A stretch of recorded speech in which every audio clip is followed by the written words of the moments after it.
Hi, I wanted to make this video because I've been thinking, and this time I've been thinking about positivity. So the reason I've been thinking about positivity is because since I've started making these videos, I've realised that they almost all have a theme of positivity running through them. So it's making me wonder if this sort of positive thinking is something I was born with or something I've learned along the way.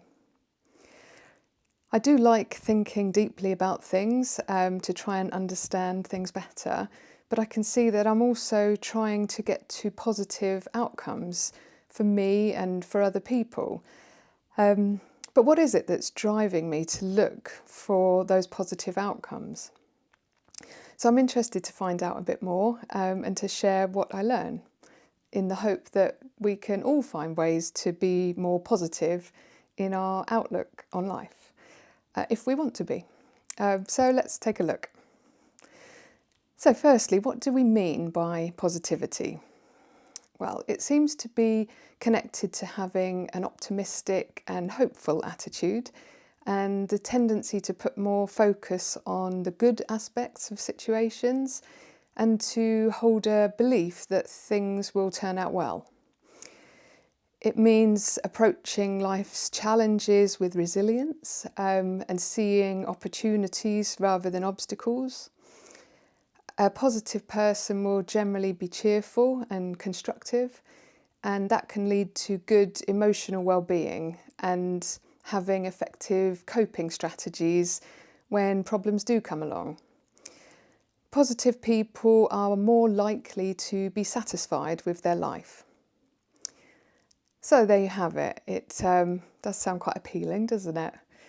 And I actually think I am blessed with some of those characteristics, but I also think some of them are more of a choice for me. I'm certainly not immune to feeling sorry for myself from time to time, and I can sometimes find myself starting to wallow in self-pity, thinking about bad things or challenges that me or other people have in life, and wondering why, and thinking about how it seems unfair.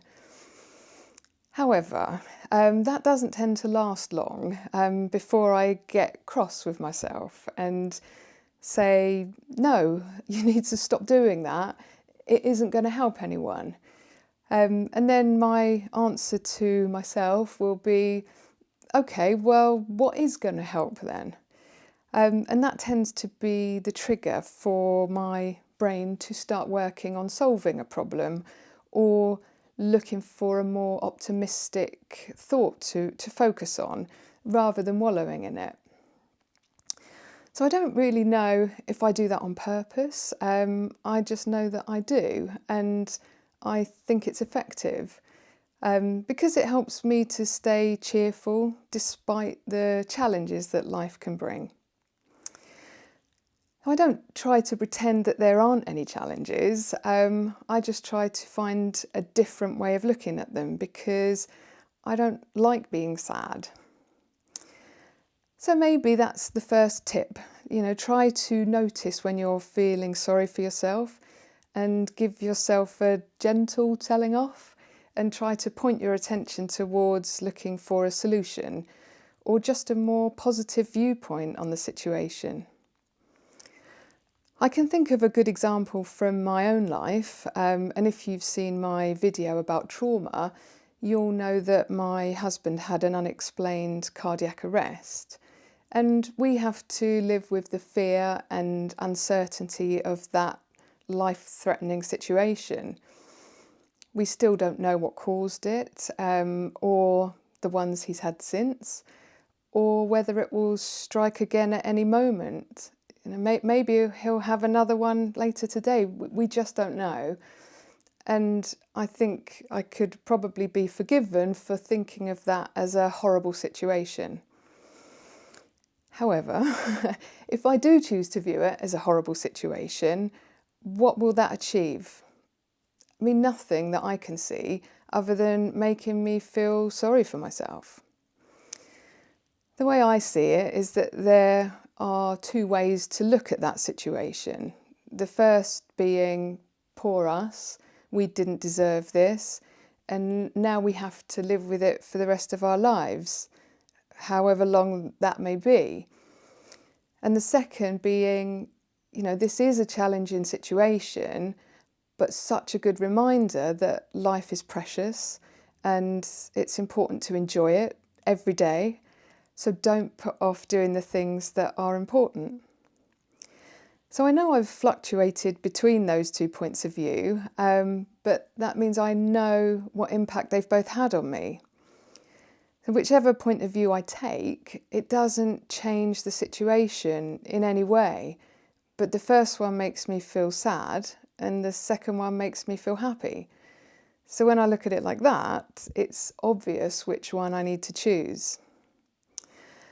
So my brain seems to do this sort of thing without me asking. So maybe that's where the innate side of positivity comes in. If your brain can start looking for a better way forward without any extra guidance. I know I often talk about my brain as if it's another person, but it does feel a bit like that to me. I don't know if other people feel like that or if I'm just a bit unusual. To me it feels like my brain's always whirring away in the background, and then it will decide to give me an answer or tell me what to do next. Actually threw me the idea for this video seemingly out of nowhere. So I kind of shrugged my shoulders and said, okay, I'll give it a go. So anyway, however people view their brains, my brain seems to know when my thoughts are pointless or unhelpful and tries to put a stop to them. It gives me a chance to look for a more positive viewpoint, and then I can make sure that I give that more positive viewpoint some airtime and allow myself to really see and believe the more positive point of view. So whether or not it's a conscious or unconscious decision for me or for anyone else, the point is really the same, that you have to believe that choosing the positive viewpoint is going to help you feel better than choosing the negative one. And feeling better about the situation is the goal. And if that comes naturally to you, lovely. And if it doesn't, you can do something about it just by trying to notice when you're focusing on a negative point of view or feeling sorry for yourself. And then once you've realised, try spending a few minutes coming up with a different way of looking at the situation that's more positive or hopeful, and then choosing to focus on that point instead. And when you've done that once, you'll be ready next time the negative thought pops up, and you can catch it and choose to replace it with the other, more positive one. It's actually a very powerful technique, and after practicing it for a while, I'm now able to say that I'm almost grateful for what's happened to us because of the different and more appreciative way that we live our lives. And, maybe we wouldn't have been able to have that perspective otherwise. I think I probably wouldn't have started this channel if it hadn't happened, because I might have felt that I had all the time in the world, so I'll just do it next year or the year after. But I've learned if you want to do something, do it now. Today's the day. So to me, that's a direct outcome of making sure I view that difficult situation in a more positive and constructive way. And it's much more fun than just feeling sorry for myself. The situation still exists, so that much hasn't changed. It's just the way I'm choosing to view it. So next time you notice a negative thought, especially one that keeps coming back, give this technique a try and see how you get on. I haven't found one yet that it didn't work on. So I think that's the most important approach for positivity, but there are also a few others that can be really helpful too. So if we refer back to the definition of positivity, we could see that resilience is important. There aren't many people that get to travel through life without any challenges, and those challenges are going to need you to have resilience if you want to stay positive. So how do we become more resilient? I actually came across a suggestion recently that resilience is something that needs practice. And I thought that was an interesting idea, so I've been testing it out. So the idea is that when you have a minor problem in your life, like missing a bus and having to wait 20 minutes for the next one, you can use that as an opportunity to practice being resilient. So instead of being cross or stressed about the inconvenience, you try to notice it for what it is, an opportunity to practice resilience. And that it's just a minor problem and there's no point getting upset about it. I also find it's helpful to tell myself that I'm practicing being resilient when it happens. And I think the more you practice this type of mindset, the more prepared you'll be when a bigger problem comes along. You'll be so used to being resilient that it'll be second nature to you. So once I started looking for opportunities to practice being resilient, I started to see them everywhere. The item I wanted from the shop was unavailable. Oh well, I'll try something different instead. It might even be nicer. The train I'm catching is delayed by 30 minutes. Oh well, I'll take the opportunity to grab a coffee and maybe a little chocolate treat. That work meeting had been moved into my lunch break. Oh well, I'll finish early instead and go for a nice walk.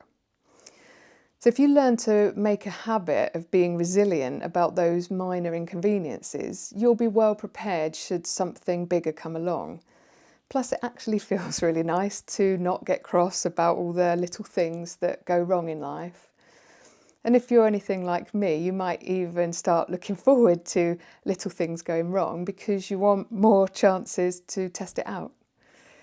I actually even had another opportunity just this morning when my grocery shopping delivery couldn't happen because the driver had called in sick. They phoned and asked if I could come to the store to collect the items instead. And I said okay and got in the car to go and collect my shopping. So when I arrived, they were so happy that I'd been understanding about it that they gave me a bottle of wine and some cakes to say thank you. And I just said that I understood that sometimes things don't go to plan. And they said that not everyone had been able to view it like that. So, now I've got a really nice feeling for the day, but, it wouldn't have been like that if I'd decided to be angry about it. And that the situation would have still been the same, but the impact on my state of mind would have been quite different. So I recommend giving it a try and see how it feels to you. There are some other tips for positivity that probably people are quite familiar with, like trying to be around positive people, taking care of yourself, treating others with kindness, trying to say positive things to yourself and to other people.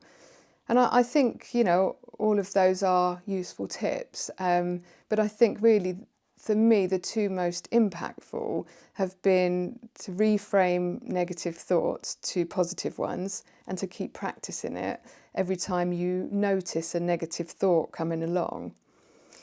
And then also to practice being resilient, which, will not only help you to feel better about the minor inconveniences in life, it'll also help to be prepared should you need to be more resilient in the future.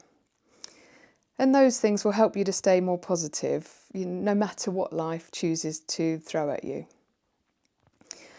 So, getting back to the original question, is positivity something you're born with or something you can learn?